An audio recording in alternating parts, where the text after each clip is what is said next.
Hindi to China ha. Etong nagkandangiwi na nga yung ngusok ko sa kakasawadi ka dito sa Thailand. Tapos gusto nyo mag-Chinese chung chang pa ako. Nasa pangalawang araw pa rin tayo ng aking pamamasyal dito sa Thailand na di ko alam kung tatapusin ko pa ba ito kasi pag-check ko ng gallery ko, sobrang dami ko pa palang video nakuha dito. Na kahit isang buwan yata akong di mag-vlog hindi ako mauubusan ng ma-upload na content dito sa Thailand. So sa vlog na ito, ipapakita ko sa inyo yung aming pagpunta sa Khao San Road, ang party center ng Bangkok. Kasunod nito ay itutour din namin kayo sa Chinatown, isa sa mga sikat na bilihan ng street foods dito sa Thailand. Actually, nasa likod lang ng hotel namin yung Khao San Road. Itong nilalakaran namin, Khao San Road na yan, dire-diretsuhin lang namin yan hanggang sa makapunta kami sa Khao San Road Market. Mas madami kasi doon bilihan. Pero marami na rin naman madadaanan habang binabaybay ito. Mga kainan, restaurants, bilihan ng mga souvenirs, may mga bar din kasi sikat ang Khao San Road sa mga bar. Kaya nga tinagurian siyang party center ng Bangkok. So, yun lang. Nabanggit ko naman na lahat ng pwedeng makita dito. May nadaanan lang akong damit pambata. Bumili ako ng dalawa kasi pampasalubong sa pamangkin ko. 350 baht ang isa. 400 nga yan, inatawadan lang. Diniretso pa namin yan hanggang sa makarating kami dito sa may highway, tawid. Tapos may nadaanan akong bilihan ng cannabis. Legal kasi yan dito, kaya marami ka talagang makikitang ganyan. Mamaya abangan nyo at marami pa akong madadaanan. Pero hindi ako gagamit ha, dadaan lang ako. Papunta kami doon sa mismong market. Parang center ba ng Khao San Road. Baka sakaling marami kaming mabili doon. Ito yung shortcut na na-search ko sa Google Map. Kaya dito kami dumaan. Kaso parang kinabahan man ako habang nadaan dito kasi parang mayat maya may magsasalvage sa amin ba? Parang may mga hold up sa'yo ba o di kaya sasaksak na lang bigla. Nakakatakot dumaan. Iba yung ambience niya, Pero alam nyo, very Instagrammable siya, guys, kapag nagpicture kayo dito. Tapos nakuha nyo yung magandang anggulo. Hindi ko lang alam kung paano siya i-describe basta ang ganda. Yun bang para kang nasa Tondo, Manila, ganun? Or Batang Quiapo, ganyan. Enjoy naman dumaan, basta may kasama ka. Pero hindi mo ako mapapadaan dito kapag gabi. Lalo't legal pa naman ang Mary Jane dito, At ayan, nakalabas naman kami ng buhay. Bumungad agad sa amin itong mga bilihan sa bangketa ba. Dito na rin ako nakabili ng madaming t-shirt. Pampasalubong yung may mga tatak ng Thailand, elepante, ganun. 180 lang kasi bentahan ni madam. Doon sa may bungad nagtanong ako 250. Kaya pwede na ito. Nasa 4 yata nabili ko niyan. Nag-ikot-ikot pa kami kaso wala naman na masyado makita man. Halos pare-pareho na yung mga paninda. Hapon pa lang kasi mas maganda mag-ikot-ikot dito kapag gabi. Puro ganito na lang nakita ko mga bilihan ng Mary Jane ba. Ayan tas eto naman yung isa. Tas eto pa ulit. Di ba ang dami. Bukod pa yung mga hindi ko na nabidyohan. Umuwi na rin kami agad sa hotel kasi may pupuntahan pa kami mamaya kapag hindi na masyadong mainit. Ang daming gwapo. Diyos ko, mag-TNT na lang kaya ako dito.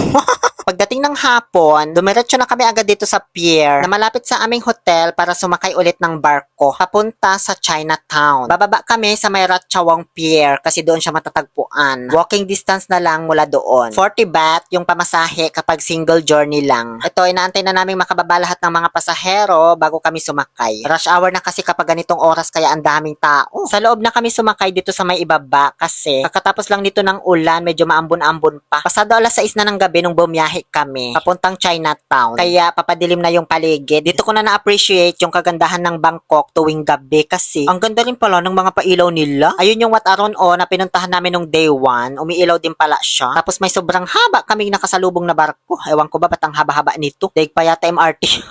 Ang ganda rin itong mga tulay kapag pagabi na Tumayo na ako kasi malapit na kami sa may Ratchawang Pier. Ay? Nasyak naman ako kay kuya. Wala lang, pinakita ko lang sa inyo. Wala man ako sa mood lumandi-landi ngayon.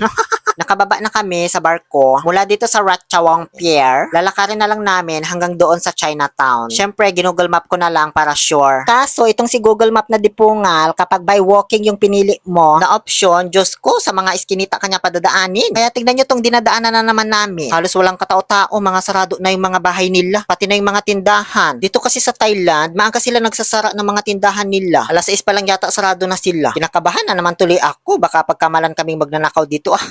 Hanggang sa wakas ay nakarating din kami dito sa Chinatown in Bangkok. Ganyan po yung itsura ng Chinatown dito. Ang ganda. Na-amaze ako. Totoo yan. Para kang nasa China din talaga. At ang daming nagpipictorial sa daan na yan. Diyos ko. Instagrammable din kasi talaga, Sobrang daming street foods na pagpipilian dito, guys. Kaya hindi ko alam kung ano bibilhin ko. Di man kasi ako masyadong knowledgeable sa mga pagkain dito sa Thailand. Di rin kasi ako nag-research at nanood-nood ng mga vlog bago pumunta dito kasi gusto ko sarili kong discovery ang mga makikita ako. Yun nga ang mango sticky rice nila dito na masarap daw eh. Nalaman ko na lang sa comment section nung nag-upload ako. So ang ginawa ko na lang po dito, kung ano yung madaanan ko na gusto ko, tapos afford ko naman, yun na lang yung binili ko. So unahin ko na lang itong mga dumplings kasi natakam ako pagdaan ko. Tapos marami din kasing bumibili kaya nakigaya na lang. Dalawang klase binili ko, yung may karne sa loob at yung isa naman may gulay. Yung presyo, di ko na maalala, nasa 45 yata. Di ko na rin ma-recall kung ilang peraso ba. Alam nyo, dito sa binilhan ko ng dumplings, kapag nagbayad ka sa kanila, pagkuha nila ng pera, bigla silang sasayaw, magcha-cha-cha. Tignan nyo, oh. Oh, di ba? Biglang nagcha-cha si ate. Hindi ko napansin niya, natawa na lang ako habang ini-edit ko ito. May dumaan kasi yata na daga sa ilalim. Sunod naman na binili ko ay itong grilled squid kasi ang dami din bumibili kaya nakigaya na naman ulit ako.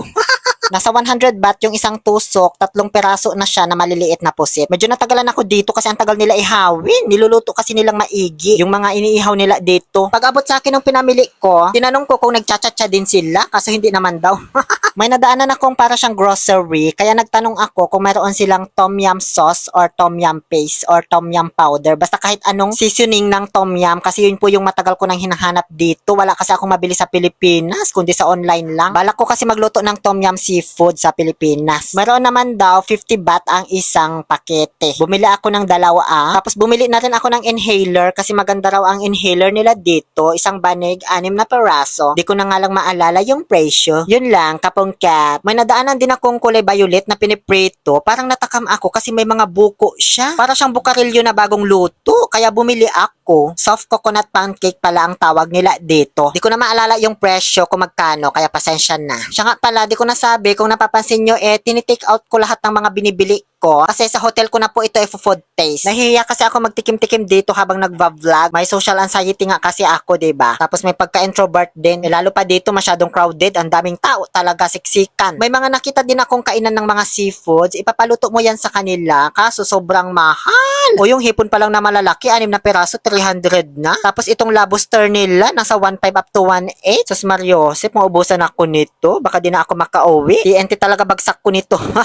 May nadaanan ulit akong pinupukpok na inumin. Napanood ko na to sa vlog. Meron na rin ito sa Pilipinas pero originated talaga daw ito sa Thailand. Hindi sana ako bibili kaso napagtanto ko na ang gwapo pala ni kuya kaya bumili na lang ako. Tig 35 baht lang naman isang piraso. Ay, gusto ko yung pinupukpok sa may puwetan. Ay, tas biglang pinapasok. Pagkatapos kong makuha yung number niya, ngayon, titikman ko na. Wala siyang nilagay na kung anumang flavor. Di gaya sa Pilipinas, may mga nata de coco pa, ganun. Lasang soft drinks lang din naman na malamig. Medyo masngal lang kasi yung flavor na napili ko yata. Masngal yung amoy. May tanghulyo din pala dito, ayun no. Naglakad pa kami hanggang dito sa mas marami pang mga tao. Di na mahulugang karayom yata ito. Kaya pa naman, siguro mga tamtax, ganyan. Di na pwedeng mahulog dito.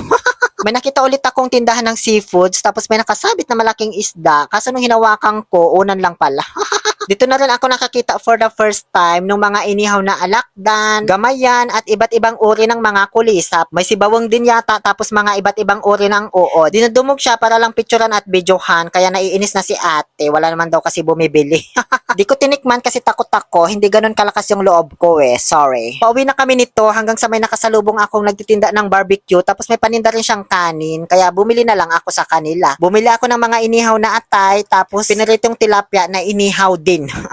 Bumili din ako ng 3 balot na kanin. Akala ko kunti lang yun. Kaso si madam, nilagay lahat nung natirang kanin na paninda niya. Kumbaga palaos na ba? Kaya ang dami tuloy binigay na kanin sa amin. Nakakaloka.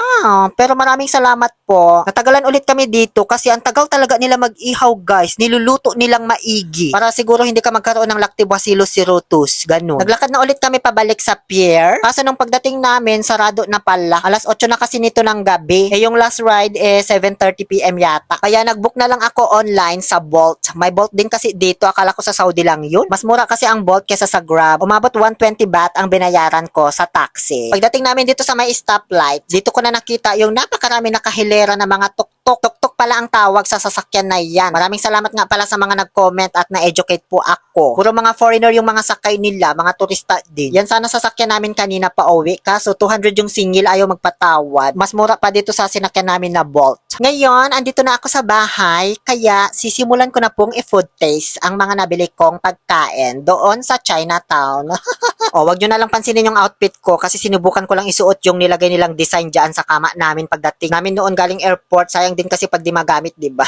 Ang sarap ng coconut pancake, guys. Gustong gusto ko yung lasa. Hindi nakakaumay yung tamis. Tapos ang lambot pa niya. Parang bukarilyo nga, mas malambot nga lang ito. Sunod naman itong dumpling. Tig-5 piraso pala bawat order nun. Kasi yung presyo di ko na maalala kung magkano talaga. Masarap yung mayroong karne sa loob. Hindi ko lang alam kung chicken ito or pork. Basta masarap siya, nagustuhan ko. Kaso itong gulay-gulay, maasngal. Hindi ko alam kung anong dahon yung ginamit. Dahon yata ito ng bawang, ganun. Basta maasngal siya kahit isawsaw mo doon sa sawsawan niya na matamis. Ayaw ko pa rin yung lasa talaga. Ito naman yung maliliit na pusit. Masarap, lasang pusit, syempre. Hinihaw lang naman kasi yan tapos nilagyan ng konting seasoning. Malambot siya. Hindi na bago yung lasa sa akin kasi paninda ko na ito sa Saudi. Nakababad sa mantika. So yun lang po ang mga mai-share ko sa inyo. Di ko na i-review yung ibang mga inihaw kasi mga atay lang naman yun tsaka tilapia. Dito na po nagtatapos ang aking day 2 ng pamamasyal dito sa Bangkok. Day 3 na po tayo sa susunod kong upload, guys. See you there. Muli, ito po ang inyong Happy Pill Oliver Castro na nagsasabing no to toxicity, let's make people happy. Sawadee ka.